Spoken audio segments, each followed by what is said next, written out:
podcast. I'm your host. My name is Kavya Khartare. Today we have someone special, Mrs. Shubhangi Khartare. Hello, आप कैसे हो? मैं अच्छी हूँ, आप कैसे हो? I'm fine. आप आपका इंट्रोडक्शन ओके मैम, मेरा नाम शुभांगी सतीश खड़तर है। मैं 15 साल से ये ब्यूटी इंडस्ट्री में हूँ और 2 साल पहले मैंने कॉस्मेटोलॉजी और ट्राइकोलॉजी का कोर्स भी किया है और मुझे ये इंडस्ट्री में नई नई जानकारी पाना और अपने आप को अपग्रेड करना बहुत अच्छा लगता है। Okay, nice. सो हम आपका पॉडकास्ट शुरू करें? जी मैम। सो आपका सबसे पहले ये इंडस्ट्री में आना कुछ आपने सोचा होगा? ये इंडस्ट्री में आने का तो मैंने अपने कॉलेज टाइम में ही सोचा था, लेकिन तभी ये इंडस्ट्री को 96-97 में इतना अच्छे से नहीं मानते थे फैमिलीज, तो मुझे तभी अलाउड नहीं था। तो शादी के बाद मैंने 2 बच्चे होने के बाद ये सीखना चाहा और मेरे हस्बैंड ने भी मुझे काफ़ी अच्छे से सपोर्ट किया। सो 15 साल से मतलब मेरा 1 साल का मैंने कोर्स किया और काफ़ी जगह पे मैंने अपग्रेड होने के लिए काफ़ी सारे कोर्सेज किए हैं और ये इंडस्ट्री मुझे बहुत भाती है, मुझे बहुत अच्छा लगा यहाँ पे काम करना। सो कुछ डिफिकल्टीज आए होंगे? डिफिकल्टीज मतलब जैसे कोर्स करना है, कहीं नई जगह पे जाके सीखना है तो फैमिली संभालो, बच्चों का स्टडी, सबकी जिम्मेदारी एक घर की औरत पे ही होती है। सो वो सब संभाल के अपने आप को प्रूव करना मेरे लिए टास्क था और जो मैंने अचीव किया। आपको आपकी कौन सी लाइफ ज़्यादा प्रेफर करती है, एज अ हाउसवाइफ या एज अ करियर वुमन? दोनों लाइफ मुझे बहुत अच्छी लगती है। हाँ, बट एज अ हाउसवाइफ भी मुझे बहुत अच्छा लगता है, मेरी फैमिली संभालना, फैमिली को टाइम देना भी मुझे अच्छा लगता है और उसमें से अपने खुद को ढूंढना, अपना सेल्फ कहाँ पे है वो ढूंढना भी मुझे अच्छा लगता है। तो मुझे दोनों लाइफ बहुत अच्छी लगती है। जब मैं फैमिलीज में होती हूँ तो मैं पूरी फैमिली की होती हूँ, जब मैं अपने यहाँ वर्क प्लेस में आती हूँ तो मैं यहाँ की हो जाती हूँ। तो मुझे दोनों लाइफ बहुत अच्छी लगती है। एज अ हाउस वाइफ भी मैं भी जीती हूँ और एज अ वर्किंग वूमन भी मैं जीना बहुत पसंद करती हूँ। ओके, आपकी अभी तक जो 15 इयर्स की एक्सपीरियंस है वो कुछ डिफिकल्टीज फेस करनी पड़ी? डिफिकल्टी तो बहुत फेस करनी पड़ती है मैम, क्योंकि जब नए इंडस्ट्री में आते हैं तो लोग जल्दी से विश्वास नहीं करते। तो काम करना, लोगों का विश्वास जीतना बहुत बड़ी बात होती है। तो क्लाइंट को अपना 100% देना है, उसमें से भी क्लाइंट कभी आपको कुछ भी बोल सकता है, उनके तेवर भी झेलने पड़ते हैं, उनको समझना पड़ता है, उनको बहुत पोलाइटली हैंडल करना पड़ता है और बहुत सारे हैं ऐसे टास्क जो मतलब जहाँ पे वर्किंग प्लेस पे आप आते हो तभी समझ पाते हो कि वो वहाँ पे क्या आप फेस कर रहे हो। तो बहुत सारे प्रॉब्लम्स आते हैं, क्लाइंट के काफ़ी डिमांड्स होते हैं, उनका पूरा करना, उनको हर चीज़ के बारे में जानकारी देना, ये सब बहुत सारे टास्क होते हैं। अच्छा, तो अभी आपने क्लाइंट के बोला, तो अभी फेस्टिवल सीजन में बहुत सारे क्लाइंट आते होंगे, तो आप वो मैनेज कैसे करते हो? मैम पहले तो फेस्टिवल सीजन में हम लोगों का ये रहता है कि आप जितना भी क्लाइंट लेते हो, हम लोग तो पहले उनको अपॉइंटमेंट पे ही रखते हैं। सडनली अगर कोई आ भी जाता है तो प्यार से, एक तो अगर है उसमें टाइम मिल रहा है तो हैंडल कर लेते हैं या प्यार से उनको नेक्स्ट डे हम लोग शिफ्ट कर लेते हैं। तो क्लाइंट करते हैं करना पड़ता है। अभी 15 साल से है तो मेरा काफ़ी अच्छा खासा क्लाइंट बेस बना हुआ है और उनको अभी इतना विश्वास मैंने पाया है कि क्लाइंट को मालूम है अगर जब दीदी ने बोला है तो दीदी कर लेगी, तो उतना तो वो समझ जाते हैं। नए क्लाइंट है उनको थोड़ा समझाना, ये करना, और रोज़ाना नए नए क्लाइंट तो अपने साथ जुड़ते रहते तो कर लेते हैं, मतलब हो जाता है। फेस्टिवल सीजन में इतने सारे क्लाइंट्स आते होंगे तो स्टाफ भी होता है, तो कुछ उसमें भी मैनेज करना होता होगा ना? हाँ, स्टाफ बनाना पड़ता है, स्टाफ तो रहता ही है, लेकिन स्टाफ के साथ ओनर को भी खड़ा होना ही पड़ता है। एज अ ओनर आप बैठोगे अगर फेस्टिवल सीजन में तो कुछ नहीं कर पाओगे। तो फेस्टिवल सीजन में आपको एज अ स्टाफ, अगर आप ओनर हो तो भी एज अ स्टाफ खड़ा होके आपको काम करना है। ये इंडस्ट्री में आना कुछ सोचा होगा आपने पहले से? ये इंडस्ट्री में आने का रीज़न है कि मुझे ये काम बहुत अच्छा लगता है, सो दैट्स वाई, मतलब उसी कारण मैं अपने ये करियर मैंने चुना है। अच्छा, तो आपने ये करियर स्टार्ट करते वक्त कुछ डिफिकल्टीज आई होगी ना? डिफिकल्टीज मतलब शादी के बाद ये करियर मैंने चॉइस किया है तो बच्चे, फैमिली, घर का सब संभाल के ये कोर्स करना मेरे लिए बहुत बड़ा टास्क था। तो फैमिली के सपोर्ट और उससे थोड़ा सा मतलब मैंने कोर्स स्टार्ट किया था। इंट्रोडक्शन में बोला कि सर्टिफिकेट की बात की, तो वो कौन से सर्टिफिकेट्स थे?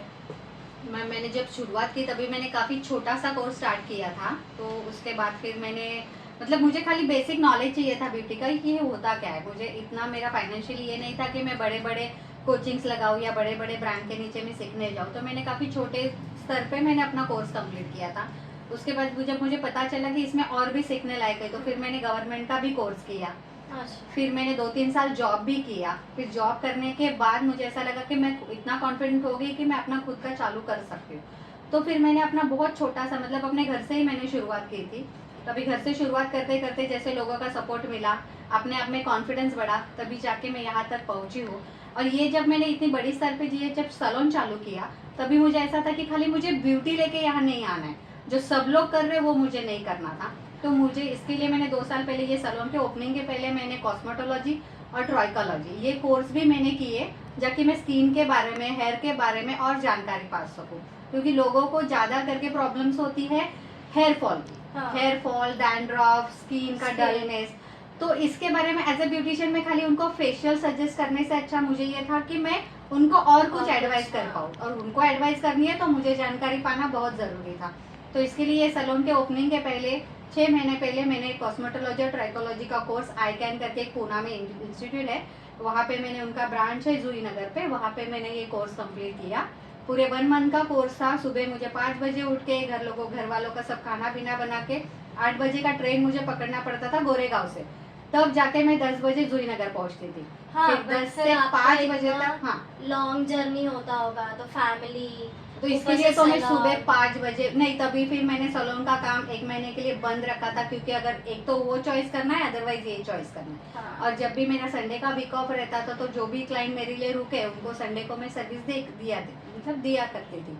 फिर 1 महीने का कोर्स ये मैंने पूरा किया है। 10 बजे से शाम को 5 बजे तक ये मेरा कोर्स रहता था। उसके बाद वहाँ से जूही नगर से मैं निकलती थी, घर पे आते आते मुझे 9 बजता था। लेकिन मेरा ये था कि मुझे कुछ और नई जानकारी चाहिए था, तो मैंने वो कोर्स भी मैंने कंप्लीट कर लिया। और अभी मेरे पास ब्यूटी का कोर्स है, मैंने हेयर कटिंग के लिए एडवांस कोर्स किया, उसका सर्टिफिकेट है। और अभी नया है जो मेरा कॉस्मेटोलॉजी और ट्राइकोलॉजी का भी मेरे पास सर्टिफिकेट है। और मुझे ये सब जानकारी भी पाना बहुत अच्छा लगता है। अगर लाइफ में मुझे और भी कभी कुछ सीखने की ये पड़ा तो मैं श्योरली सीखूंगी आगे जाके और भी।